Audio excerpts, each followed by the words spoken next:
నమస్తే, welcome to our channel.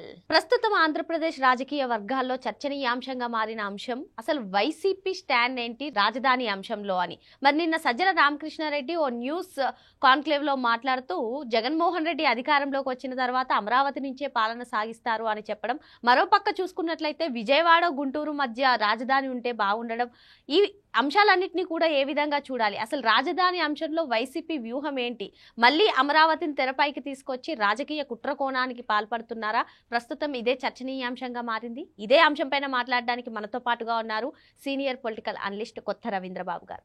నమస్తే sir. నమస్తే శ్రావణి. 2019 కన్నా ముందు అమరావతికి సపోర్ట్ చేస్తున్నామని అసెంబ్లీలోనే చెప్పారు సార్. మరి 2019 తర్వాత అధికారంలోకి వచ్చిన తర్వాత 3 రాజధానుల పేరుతోటి ఏ రాజధాని కూడా నిర్మించలేదు. ఆ గడిచిన 5 ఏళ్ళలో కూడా ఒక రాజధాని కూడా లేనటువంటి నేపథ్యం. మరి ఇప్పుడు సజ్జల రామకృష్ణారెడ్డి చేస్తున్నటువంటి కామెంట్స్ని ఏ విధంగా చూడాలి? జగన్మోహన్ రెడ్డి వచ్చిన తర్వాత ఇక్కడి నుంచే మేము పాలన సాగిస్తాం అనడం ఒక ఎత్తు అయితే, మరో పక్క విజయవాడ గుంటూరు మధ్య రాజధాని ఉంటే బాగుంటుంది అని చెప్పడం ఏంటి? ఈ కామెంట్స్ అన్నింటినీ కూడా ఏ విధంగా చూడాలి?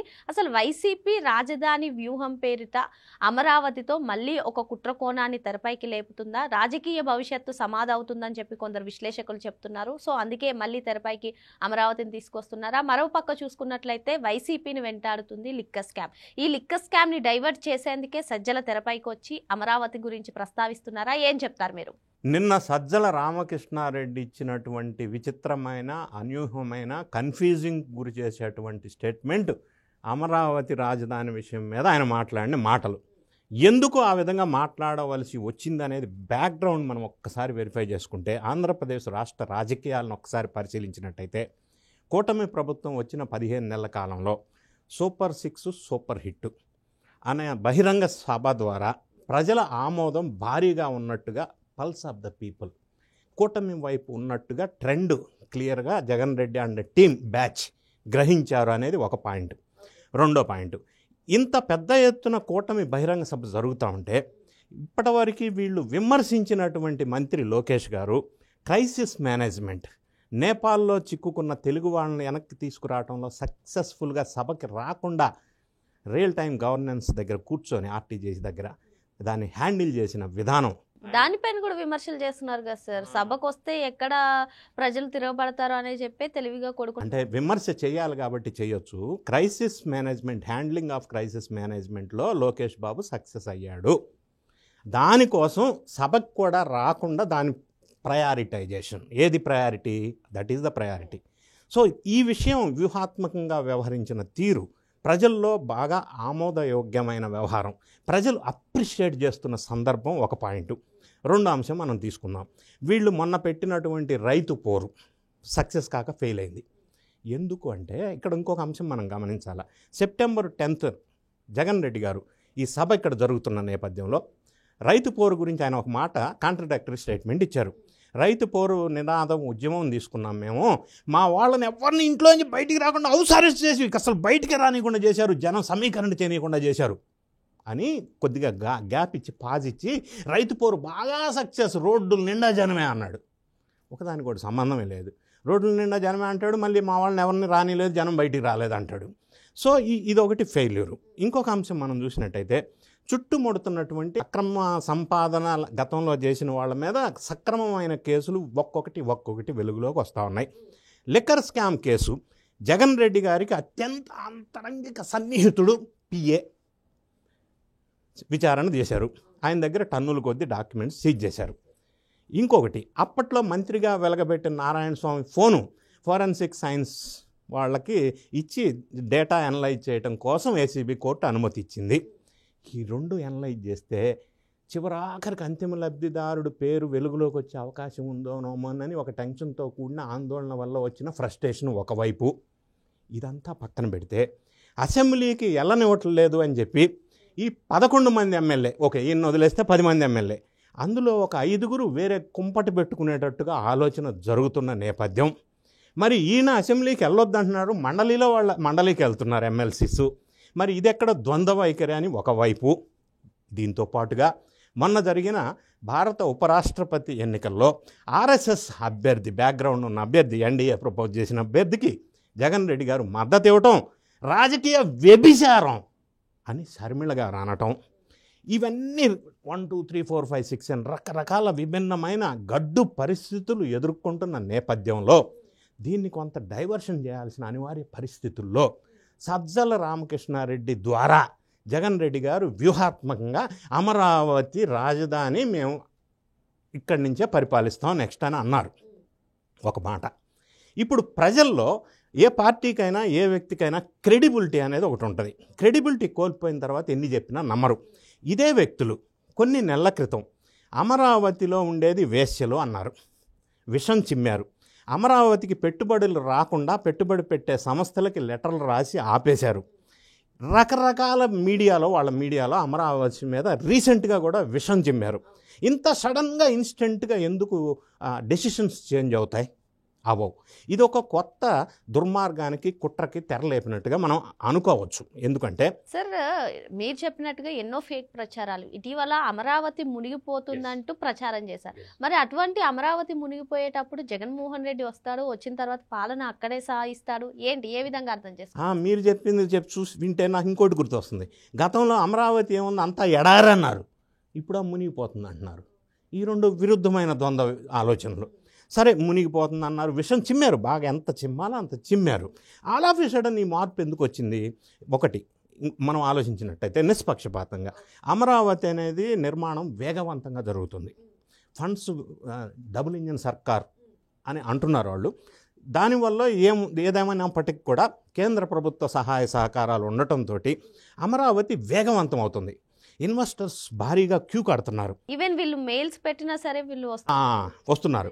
సో ఇప్పటికి కూడా వాళ్ళు విషం చిమ్మి మెయిల్స్ పెట్టి రాకుండా చేసినప్పటికీ పెట్టుబడులు వరదలాగా వస్తున్నాయి అమరావతికి. డెవలప్మెంట్ ఊపందుకుంటుంది, ప్రజల్లో ఆదరణ పెరుగుతూ ఉంది. ఈ నేపథ్యంలో ఏదో ఒకటి స్టాండ్ చెప్పేసి జనంలో కన్ఫ్యూజ్ చేసి జనంలో ఉన్న అభిమానాన్ని పొందాలని ఒక విశ్వ ప్రయత్నమైన డ్రామా ఇది. ఎందుకంటే ఆయన మాట్లాడిన మాటలు మనం గమనించినట్టయితే గతంలో కూడా మేము 3 రాజధానులు అనలా, అమరావతిని తీసేస్తామని అనలా. మరేమన్నారు? అసలు రిషికొండ ప్యాలెస్ ఎందుకు కట్టారు 500 కోట్లు పెట్టి? అదే 500 కోట్లు పెడితే ఒక మెడికల్ కాలేజ్ పూర్తయ్యేది కదా. మరి రిషికొండని ఇప్పుడు ఏం చేయాలా? అది waste investment, public money waste, public money లూటీ కదా. మరి అప్పట్లో వైజాగ్ నుంచి పరిపాలన ఇవాళ రేపు అని చెప్పి డేట్లు కూడా ఇచ్చారు కదా. మరి ఇప్పుడు ఈయనేమంటాడు? మేము అప్పట్లో కూడా 3 రాజధానులు అనలా అంటాడు. ఎందుకు అనలేదు? అన్నారు 3 రాజధానులు. అమరావతి విధ్వంసానికి కారణం చేశారు. అదే పరిపాలించిన 5 సంవత్సరాల కాలంలో అమరావతిని వీళ్ళు పట్టించుకొని ఉంటే ఈరోజు అమరావతి ఏ స్థాయిలో ఉండేది? 3 ముక్కలు ఆట ఆడారు, 3 రాజధానులు లేవు. రాజధాని లేని రాష్ట్రంగా ఆంధ్రప్రదేశ్ని తీర్చిదిద్దిన ఘనత వైఎస్ఆర్ కాంగ్రెస్ పార్టీది. ప్రజలు ఏ విధంగా నమ్ముతారు? ఇంకొక మాట సజ్జల గారు మాట్లాడితే ఏమంటారు? అక్కడ ఇప్పటివరకు కట్టింది చాలు అంటాడు. ఇప్పటివరకు కట్టింది చాలు అని అనుకుంటే ఈరోజు హైదరాబాదు వరల్డ్ క్లాస్ సిటీ ఎందుకైంది? ఎన్ని డెవలప్మెంట్స్ ఎందుకు వచ్చినాయి? డెవలప్మెంట్స్ రావాలంటే, ఇన్వెస్ట్మెంట్స్ రావాలంటే ప్రోగ్రెస్ ఉండాలి కదా పర్టికులర్ ప్రాంతంలో. అంటే ఓన్లీ బిల్డింగ్స్ వల్ల ప్రోగ్రెస్ అవ్వదు. ఇన్వెస్ట్మెంట్స్ రావాలంటే ఉపాధి అవకాశాలు పెరగాల. ఉపాధి అవకాశాలు పెరిగితే ట్యాక్స్ రూపంలో ఇన్కమ్ పెరుగుతుంది, అభివృద్ధి జరుగుతుంది. అభివృద్ధి జరిగితే స్టేట్ డెవలప్ అవుతుంది ట్యాక్స్ రూపంలో. ఇవన్నీ ఒకదానికొకటి లింకుడు ఉన్న వ్యవహారం కాబట్టి అమరావతికి పెద్ద మొత్తంలో స్థలం ఉండటం వల్ల, ఎక్కువ ఇన్వెస్టర్స్ని ఆకర్షించడం వల్ల, ఉపాధి అవకాశాలు పెరగటం వల్ల ఆ పర్టికులర్ ఏరియా డెవలప్ అవుతుంది. సో ఇప్పుడు ఈయనేమంటాడు? విజయవాడ గుంటూరు మధ్య పెట్టుకుంటే సరిపోద్ది అంటాడు. అమరావతి ఉంది విజయవాడ గుంటూరు మధ్యనే కదా. అంటే ఆయన ఉద్దేశం ఏంటంటే ఆ రోడ్డు పక్కన పెట్టుకుంటే సరిపోద్దని. ఆయన వచ్చి మొన్న జగన్మోహన్ రెడ్డి ఏదో ప్రెస్ మీట్ లో నాగార్జున యూనివర్సిటీ అయితే సరిపోతుంది అన్నారు సార్. నేను అక్కడికే వస్తున్నా. అంటే వాళ్ళ ఉద్దేశం ఏంటంటే ఇవన్నీ ఇక్కడ ఉన్నంత వరకు ఆపేసి ఆ టెంపరీ టైం బీయింగ్ ఏదో ఉన్న బిల్డింగ్స్. అంటే నగర నిర్మాణం అంటే ఒక బిల్డింగ్ కాదు, దాంట్లో ఉద్యోగ ఉపాధి అవకాశాలు మెరుగుపడాలా, దాని ద్వారా ఇన్కమ్ రావాలి, స్టేట్కి ట్యాక్స్ రావాలి, ఇన్కమ్ రావాలంటే ఇన్పుట్స్ ఉండాలి. ఇది విజనరీగా ఉంటుంది. ఇటువంటి అక్రమ దందాలు చేసే వాళ్ళకి ఆ విజన్ ఉండదు. ఫర్ ఎగ్జాంపుల్ హైదరాబాద్కి ఔటర్ రింగ్ రోడ్ ప్రతిపాదన చేసినప్పుడు ఇంత పెద్ద రోడ్డు అవసరమా, వేస్ట్ ఆఫ్ మనీ, ఎందుకు హైదరాబాద్కి అన్నారు. ఈరోజు అది హైదరాబాద్ మణిహారం. హైదరాబాద్కి ఎయిర్పోర్ట్ కోసం 5,000 ఎకరాలు అది ఎక్విజేషన్ చేసినప్పుడు, అంటే నేను కూడా అక్కడ ఎక్విజేషన్లో పార్ట్, అందుకని నాకు తెలుసు విషయాలు. అప్పుడేమో బ్లేమ్ చేశారు, ఎక్కడో అవుట్స్కట్స్లో 5,000 ఎకరాలు అవసరమా అన్నారు. ఈరోజు world class airport Hyderabad airport. So vision అంటే అది. సో అటువంటి విజన్లో అమరావతి డెవలప్ కావాలి అంటే, ఫ్యూచర్లో భారీగా ఈ స్థాయిలో డెవలప్ అవ్వాలి అంటే, ఆ స్థలం విలువ పెరగాలి అంటే ఇన్వెస్ట్మెంట్స్ రావాలి అంటే ఇది విజన్తో ముందుకెళ్ళాలి. ఇప్పుడు సజ్జల రామకృష్ణారెడ్డి గారు జనాన్ని కన్ఫ్యూజ్ చేయటంలో ఒకటి, లేదా ఇంకొక కుట్రలో భాగం. కన్ఫ్యూజ్ చేస్తున్నారా సార్, లేదంటే రాజధాని విషయంలో వాళ్ళే కన్ఫ్యూజ్ అవుతున్నారా ఏంటి? కుట్రలో భాగం అంటే జనాన్ని మభ్యపెట్టి, ఇప్పుడు ఎందుకంటే రాజధాని వైపు డెవలప్మెంట్ వైపు ప్రజలు ఉన్నారు, వీళ్ళు ఇంకొక దారిని ఉంటే మళ్ళీ ఇంకా రివర్స్ నెగిటివిటీ పెరిగిపోద్ది. అసలే అసెంబ్లీకి వెళ్ళట్లేదు, అది వేరే విషయం. సో ఈ నెగిటివిటీ నుంచి కొంత తప్పించుకోవడం కోసం ఒక డ్రామాకి తెరలేపారు. అమరావతికి ఎప్పటికీ విషయం చిమ్ముతూనే ఉంటారు. నిన్న ఆయన చెప్పిన మాటల్లో కూడా ఇంతటితో ఆపేసి అక్కడ డెవలప్మెంట్ వద్దని అంటున్నాడు ఆయన. ఇదే మీరు అన్నట్టుగా నాగార్జున యూనివర్సిటీ, విజయవాడ, గుంటూరు అనే కొత్త పదం తీసుకొస్తున్నాడు. అంటే మళ్ళీ మేము ఇక్కడి నుంచే పరిపాలిస్తామంటాడు. అందుకే ఇక్కడ ఇల్లు కట్టుకున్నాడు జగన్ అంటాడు. మరి అప్పట్లో ఎందుకు ఆ ఆట ఆడారు, ఆ పాట పాడారు? ఇప్పుడు ఎందుకు ఈ విధమైన డైవర్షన్ పాలిటిక్స్ చేస్తున్నారంటే, ఇప్పుడు జరుగుతున్న పరిణామాలను దృష్టిలో పెట్టుకొని జనాన్ని ఇట్లా ఉంది కాబట్టి situation, mood of the people, వీళ్ళు కొత్త నాటకానికి తెరలేపారు అని చెప్పి మనకి స్పష్టంగా ఇందులో భాగంగా మనకు అనిపిస్తూ ఉంది. జగన్ రెడ్డి గారు సజ్జల రామకృష్ణారెడ్డి ద్వారా ఈ మాటలు జనంలోకి వదిలారు. అసలు సార్ వైసీపీ వ్యూహం ఏంటి, రాజధాని పైన వాళ్ళ స్టాండ్ ఏంటి? అటు అమరావతి పైన విషయం చెబుతూనే ఉంటారు, ఇటు వైజాగ్లో పరిపాలన సాగించామని చెప్పి జగన్మోహన్ రెడ్డి ఇల్లు కట్టుకుంటున్నారని చెప్పి ఆ ముఖ్యమంత్రిగా ఉన్నటువంటి సమయంలో చెప్పిన సందర్భాలు. అసలు రాజధాని విషయంలో వైసీపీ స్టాండ్ ఏంటంటారు? విజన్ ఉన్నడికి విజనరీకి స్టాండ్ ఉంటుంది. విజన్ లేదు, విజనరీ లేదు, క్రిమినల్కి స్టాండ్ ఎందుకు ఉంటుంది? నెంబర్ 1. నెంబర్ 2, అమరావతి రాజధాని అనుకున్నారు కాబట్టే తాడేపల్లిలో ప్యాలెస్ కట్టారా అని అంటున్నారు. మరి what about Rishikonda at Vizag? మరి అదేంది ఈ ద్వంద్వ వైఖరి ఎందుకు? అది కూడా అప్పుడు అక్కడ రాజధాని పరిపాలిస్తాననే కదా అక్కడ ఇన్వెస్ట్మెంట్ చేశారు.